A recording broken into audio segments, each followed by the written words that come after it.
వీక్షకులందరికీ నమస్కారం. జనవరి నెలలో మనం పెద్ద పండుగ అని ఈ పండుగని మనందరం కూడా జరుపుకుంటూ ఉంటాం. సంక్రాంతి, సంక్రాంతి, క్రాంతి అంటే దాంట్లో అంతర్లీనంగా ఉండేటువంటి అర్థం ఏంటంటే కాంతి. మకర సంక్రాంతి అంటే మకర రాశిలో రవి ప్రవేశం చేసిన తర్వాత వచ్చేటువంటి కాంతియే సంక్రాంతి. అంటే ఇక్కడ రెండు విషయాలు. మనం పురాణ ఇతిహాసాలు చూసుకున్నా లేకపోతే జ్యోతిష్య శాస్త్రాన్ని చూసుకున్నా ఏదైనా దేని చుట్టూ తిరుగుతుందయ్యా అంటే కేవలం సూర్యుడే ఆధారము.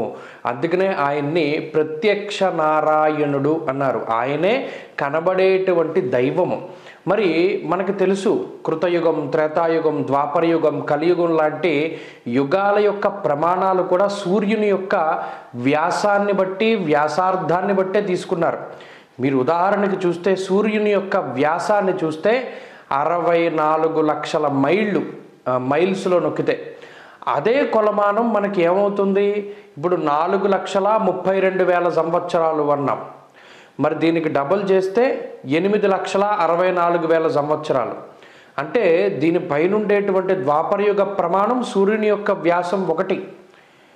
ఈ 8,64,000 మైళ్ళు ఏదైతే మనకి ఈ సూర్యుని యొక్క వ్యాసం ఉన్నదో అదే యుగ ప్రమాణాలు.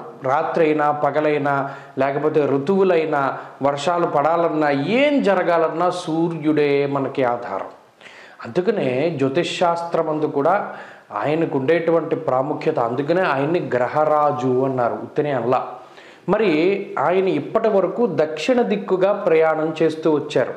మీరు గమనించండి, ఒకవేళ మీది తూర్పు ఫేసింగ్ ఇళ్ళు అయితే మీ సింహద్వారం దగ్గర నుంచి చూడండి, జనవరి నాడు అంటే ఈ సంక్రాంతి పండగ రోజున సూర్యుడు ఎక్కడున్నాడో చూడండి. మరలా ఒక 6-7 నెలలు పోయాక సూర్యుడు ఎక్కడున్నాడో చూడండి. ఖచ్చితంగా సూర్యుని యొక్క స్థితిలో ఆ ఉదయించేటువంటి ఆ ప్రాంతంలో మార్పు వస్తుంది. సూర్యుడు కదులుతున్నాడు లేదా మన భూమి కదులుతోందా ఏదేమైనా ఆ ప్రామాణికం అనేటువంటిది ఖచ్చితంగా కనబడుతుంది. ఉత్తర అయనము అంటే ఉత్తర దిక్కుకు ప్రయాణం చేస్తాడు సూర్యుడు. అంటే ఉదయ వేళల్లో సూర్యోదయం జరిగేటువంటి ప్రాంతం ఉత్తరానికి జరుగుతూ ఉంటుంది. అంటే మన భూమి మారుతూ ఉంటుంది. దక్షిణ అయనము అంటే భూమి మనం చూస్తే ఈ సూర్యుడి యొక్క దిక్కు పయనం అనేటువంటిది దక్షిణానికి ఉంటుంది. అలాగే ఉత్తరాయణం ప్రారంభమయ్యేటువంటి పుణ్యకాలము. మరి కేవలం రవి రోజుకి 1 డిగ్రీ ప్రయాణం చేస్తారు. ఏమంటే ఉత్తరాయణాన్నే ఎందుకు పుణ్యకాలం అన్నారండి? లేకపోతే మకర సంక్రమణాన్నే ఎందుకు పుణ్యకాలం అన్నారండి? మరి మకరంలాగే కుంభంలోకి, మీనంలోకి, 12 రాసుల్లోకి ఆయన సంక్రమణం చేస్తారు కదండి. మిగతా రాసుల్లోకి సంక్రమణం చేసేటప్పుడు ఎందుకు ప్రాధాన్యత ఇవ్వలేదండి? ఇప్పుడే ప్రాధాన్యత ఎందుకు ఇచ్చారండి అంటే ఇక్కడ ఒక విషయాన్ని గమనించాలి. 12 ఆదిత్యులు అన్నారు. మిత్ర, రవి, సూర్య, భాను, ఖగపూష, హిరణ్యగర్భ, మరీచి, ఆదిత్య, సవిత్రువర్క, భాస్కరేభ్యో నమః అని నమస్కారం చేసుకుంటాం. 12 మంది ఆదిత్యులు ఉన్నారా? ఇక్కడ ఒక విషయాన్ని మనం గమనించాలి. ఒకే సూర్యుడు, ఒకే భూమి. సరే, ఈ ప్యారలల్ యూనివర్స్ కాన్సెప్ట్ మనం పక్కన పెడితే ఆ సూర్యుడి నుండి వచ్చేటువంటి కాంతికి 12 పేర్లు పెట్టారు మన వాళ్ళు. సంవత్సరానికి 12 నెలలు. సూర్యుడు ఒక రాశిలో 1 నెలే ఉంటాడు.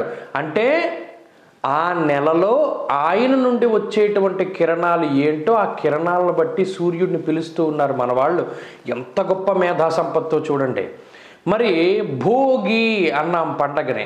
మరి మకర సంక్రమణం అంటే ఈ మకర రాశిలోకి రవి వచ్చిన లగాయతు సూర్యుడి యొక్క అయనము అంటే ప్రయాణము ఉత్తర దిక్కుకు ఉంటుంది కాబట్టి అది ఉత్తరాయణము అన్నాం. ఇప్పుడే కాదు, ఏదైనా గుర్తుపెట్టుకోండి, మనం దక్షిణం నుండి ఉత్తరానికి వెళుతుంటే శుభం, మంచిది. ఆ రాముడు లంక నుండి ఉత్తరానికి అయోధ్యకి పయనం చేస్తే శుభం జరిగింది. అయోధ్య నుండి దక్షిణానికి వచ్చాడు, మంచి జరగల. అందుకనే దక్షిణాయనము అంటే అది కొంత తక్కువ ప్రాధాన్యత. అంటే తక్కువ అని కూడా కాదు, అక్కడ అది మన మన యొక్క సాధనకి సంబంధించినటువంటిది. అయితే ఈ ఉత్తరాయణం దేవతా కాలమానం ప్రకారం పగలు. సరే, ఈ ఉత్తరాయణం అంటే ఈ మకర సంక్రమణం, మకర రాశిలోకి రవి సంక్రమణం చేసినటువంటి కాలం. ఇలాంటి పుణ్యకాలాలు నిజానికి 12 ఉన్నాయి. ప్రతి నెలలోనూ సూర్యుడు సంక్రమణం చేస్తూనే ఉంటారు. సూర్య సంక్రమణ పుణ్యకాలం ప్రతి నెలకి ఉంటుంది. కానీ నిజానికి వాటిలో 4 చాలా ప్రాముఖ్యతను సంతరించుకుంటాయి. ఒకటి మేష సంక్రమణం. నిజానికి నవనాయకులని మనం గణన చేసేటప్పుడు పంచాంగ గణితంలో చేస్తారు. సింహ సంక్రమణ వారాధిపతి, అలాగే మేష సంక్రమణ వారాధిపతి, ధను సంక్రమణ వారాధిపతి. ఈ వారాధిపతుల నిర్ణయమే నవనాయకుల యొక్క గణితం. అయితే ఇందులో మేషరాశిలో రవి సంచారం చేస్తున్నటువంటి పుణ్యకాలం అది వైశాఖ మాసము. వైశాఖ పురాణాంతర్గతమైనటువంటి విషయాలను చదివితే మనకి తెలుస్తుంది. మరలా కర్కాటక సంక్రమణం అంటే మళ్ళీ అది దక్షిణాయనం ప్రారంభమవుతుంది. కర్కాటకంలో సూర్యుడు సంక్రమణం చేస్తూ ఉన్నప్పుడు ఆయన పేరు విష్ణువు. శ్రావణ మాసంలో ఆ సూర్యుని యొక్క పేరు చెప్పారు. మరలా కర్కాటక సంక్రమణం అయిన తర్వాత తులా సంక్రమణం చేస్తాడు రవి. తులా సంక్రమణం చేసేటప్పుడు మనందరికీ కూడా కార్తీక మాసము. మరలా మకర సంక్రమణం చేసేటప్పుడు పుష్యమాసము. కార్తీక మాసంలో సూర్యుడి పేరు విష్ణువు, కర్కాటకంలోది కాదు. అయితే మాసాలు చూడండి, వైశాఖ మాసము, శ్రావణ మాసము, కార్తీక మాసము, పుష్యమాసము. ఈ 4 మాసాల సంక్రమణంలో రవి ఆయా రాసుల్లో సంక్రమణం చేసేటువంటి కాలం చాలా ప్రాముఖ్యత కలిగింది. ఆయా కాలాల్లో వైశాఖ పురాణము, అలాగే శ్రావణ మాసంలోనూ, అలాగే ఈ తులా సంక్రమణం అప్పుడు కావేరీ నదిలో స్నానం చేయమంటారు. ఇలా అన్నిటికీ ప్రాధాన్యత ఉంటుంది. అయితే పెద్ద పండగ మకర సంక్రమణం. ఈ రోజు నుండే సూర్యుడు ఉత్తరానికి పయనం ప్రారంభం చేస్తారు. దేవతా కాలమానం ప్రకారం పగలు కాబట్టి ఈ మకర సంక్రమణానికి అత్యంత ప్రాధాన్యతనిచ్చారు. మరి భోగి ఏంటండి, కనుమ ఏంటండి అని అంటారు. కనుమలు చాలా కనుమలు ఉంటాయి మనకి, అవి వేరే వీడియోలో మాట్లాడుకుందాం. ఏదైనా ఈ కనుమలు వచ్చేసరికి ఇది ఒకటే కనుమ కాదు, మిగతా కనుమలు కూడా ఉంటాయి. అయితే ఇక్కడ భోగి అనే పేరు ఎలా వచ్చింది అంటే భగుడు. సూర్యుడి కిందాక 12 నామాలు చెప్పుకున్నాం కదా. ఈ మాసంలో అంటే పుష్యమాసంలో సూర్యుని యొక్క పేరు భగుడు. ఆయన సంక్రమణం చేస్తున్నాడు కాబట్టి ఆయన యొక్క పేరు మీద ఈ భోగి అనేటువంటి పేరు వచ్చింది. భగహ అనేటువంటి పేరు నుండి భోగి వచ్చింది. మరి ఈ పుణ్యకాలాన్ని చక్కగా మనం భోగభాగ్యాలతో ఉండాలని ఆ రోజు ఏం చేస్తాం, సంక్రమణానికి సంబంధించినటువంటి నియమాలన్నీ పాటిస్తాం. అంటే చక్కగా శరీరాన్ని తైల సంస్కారం చేసుకుని, అంటే నూనె రాసుకుని చక్కగా నలుగు పెట్టి స్నానం చేయిస్తారు చిన్నపిల్లలకి అందరికీ. అలాగే భోగిపళ్ళు పోస్తారు. భోగిపళ్ళు అంటే అక్కడ చూడండి, మళ్ళీ ఎర్రటి రంగులో ఉండేటువంటి పళ్ళు, దానివల్ల చీడపీడలు పోతాయి, ఆయుర్వృద్ధి కలుగుతుంది, చిన్నపిల్లలకి మంచిది అని. అలాగే జిల్లేడాకులు, అలాగే ఈ భోగిపళ్ళు, ఇవన్నీ కూడా ఇవన్నీ కూడా ఏమిటంటే సూర్యుడికి సంబంధించినటువంటివి. వృక్షాలు కానీ, ఆకులు కానీ, పండగ కానీ, ఇవన్నీను. ఈ పండగ సంక్రమణం అనంతరం ఉన్నటువంటి రోజు కనుమ. ప్రతి సంక్రమణం రోజు తర్వాత వస్తుంది. శవదహనం జరిగినటువంటి తర్వాత రోజున కనుమంటారు. ఇలా కొన్ని కనుమలు ఉంటాయి. ఆ కనుమల్లో ప్రయాణాలు నిషిద్ధము అనేటువంటి విషయాన్ని మనం దృష్టిలో పెట్టుకోవాలి. ఇప్పుడు ఈ సంక్రాంతి వచ్చింది, భగుడు అనేటువంటి సూర్యుడిని ఆరాధన చేస్తున్నాం. భోగి రోజున ప్రీతిని కలిగించడానికి మంట, ఆ సూర్యుడికి సంబంధించినటువంటి ఆరాధన. అలాగే భోగి మంటల్లో ఆవు పిడకలు వేస్తారు. ఎందుకు మీరు గమనించండి, మాఘమాసానికి దీనికి సంబంధం ఉంటుంది. మాఘమాసంలో కూడా మనం సూర్యుడికి క్షీరాన్నాన్ని నివేదన చేయడానికి ఏం చేస్తాం, దాలి, అది ఆవు పేడతో చేసినటువంటి సమిధలనే వాడతాం. ఇక్కడ కూడా అంతే. భోగభాగ్యాల్లో ఆ మంటల్లో ఆవు పేడకి సంబంధం, అది ఒక సమిధ కింద వేస్తాం. అందరూ ఏం చేస్తారు, ఇదివరకు కాలంలో భోగి మంటలో అన్నాలు కూడా వండుకునేవారు. ఇప్పుడంటే నీళ్ళు ఒకటి కాచుకుంటున్నారు. ఇలా సూర్యుడికి సంబంధించినటువంటి పండగ ఇది. సూర్యుడికి మనకి ఉండేటువంటి అవినాభావ సంబంధం. మనం ఏం చేస్తున్నాం ఈ మధ్యకాలంలో, ఆదివారము అంటే సూర్యుడు అధిపతిగా ఉండేటువంటి వారం రోజున అసలు వాడు స్నానమే చెయ్యడు, పళ్ళే తోముకోడు, బద్ధకంగా పడుకుంటాడు. సెలవు అనేటువంటి దాన్ని ఒక దరిద్రపు సంస్కృతిని మన ప్రయోగించినటువంటి వాళ్ళు వేరే దేశస్థులు. భారత సనాతన సాంప్రదాయంలో ఆదివారము అంటే, ఆది అంటే మొదలు, ఆ మొదలని నరికేసాడు. మనకి మొదలు లేకపోతే పైన కాండాలు, ఆకులు, శాఖోపశాఖలు ఏముంటాయి. మొదలు నరికేసినప్పుడు ఇంకా మనకి శాఖలు ఏంటి, ఉపశాఖలు ఏంటి, ఏముంటాయి? ఇంకేం ఉండవు. అక్కడ వేరే దేశస్థుడు వచ్చిన మన సాంప్రదాయం మీద కొట్టిన దెబ్బ, భయంకరమైన దెబ్బ ఏంటంటే ఆదివారానికి ఉండేటువంటి ప్రాముఖ్యతను మన ఎవరికీ తెలియకుండా దాన్ని చంపేశాడు. అందుకనే ఆదివారం నాడు మధ్య మాంసాలు భుజిస్తున్నారు, ఆదివారం నాడు సెలవు దినంగా ప్రకటించుకున్నారు. ఇవన్నీ కూడా చాలా తప్పైనటువంటి విషయాలు. ఆదిత్య హృదయం కానీ లేకపోతే సూర్యాష్టకం పఠే నిత్యం గ్రహపీడా ప్రణాశనం అపుత్రో లభతే పుత్రం దరిద్రో ధనవాన్ భవేత్ ఆమిషం మధుపానంచ ఎక్కరో తిరవేర్దినే సప్తజన్మ భవేద్రోగి జన్మజన్మ దరిద్రత స్త్రీ తైల మధు మాంసాన్ని ఏ త్యజంతిరవేర్దినే. వదిలిపెట్టాలన్నాడు. మద్యం, మాంసం, మైథునం అసలు ఆదివారం పనికిరాదన్నాడు. ఆది అంటే మొదలు.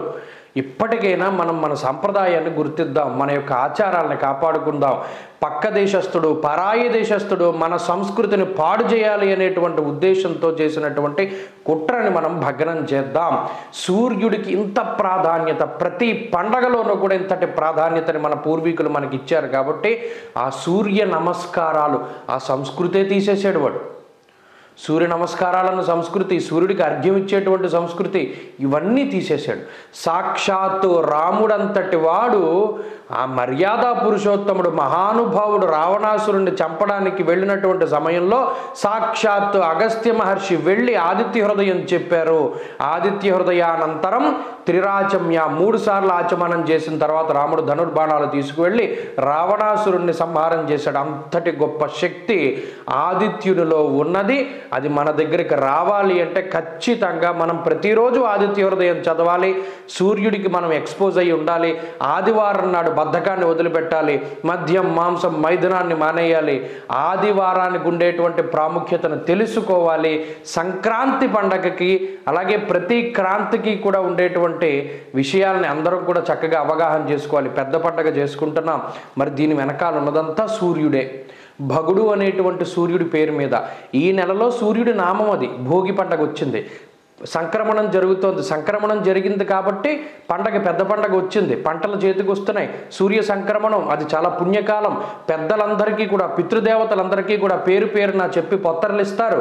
అందరికీ కూడా జంగం వాళ్ళ దగ్గర నుండి, బ్రాహ్మణుల దగ్గర నుండి అందరికీ కూడా వీళ్ళందరికీ కూడా చక్కగా స్వయంపాక దానాలు ఇవన్నీ కూడా ఇస్తారు. అంతటి ప్రాముఖ్యతను కలిగి ఉన్నటువంటి రోజు కాబట్టి ఈ పండగ అయిపోయిన తర్వాత రోజు కనుమ అంటారు. మా గోదావరి జిల్లాలో ప్రబల తీర్థం చాలా విశేషంగా జరుగుతుంది. అయితే కనుమ రోజున ప్రయాణాలు నిషిద్ధం. ఇటువంటి కనుమలు కూడా కొన్ని ఉన్నాయి. ఇది మరలా మనం వచ్చే వీడియోలో ఖచ్చితంగా తెలుసుకునేటువంటి ప్రయత్నం చేద్దాం. ఈ సంక్రాంతి ప్రాముఖ్యత ఏంటయ్యా అంటే మీకు అందరికీ కూడా ఇప్పుడు అవగాహన అయింది కదా. సూర్యుడే, ప్రతి దాని వెనకాల ఉన్నటువంటి దైవం సూర్యుడే. ఆయన యొక్క అనుగ్రహాన్ని పొందగోరి ప్రతి ఒక్కరూ కూడా చక్కగా ప్రతిరోజు ఆదిత్య హృదయాన్ని పట్టిద్దాం. ఆదివారం నాడు బద్ధకాన్ని వదిలిపెడదాం, మద్యం, మాంసం, మైథునాన్ని వదిలిపెడదాం. ఆనందంగా ఆరోగ్యంగా జీవిద్దాం. స్వస్తి.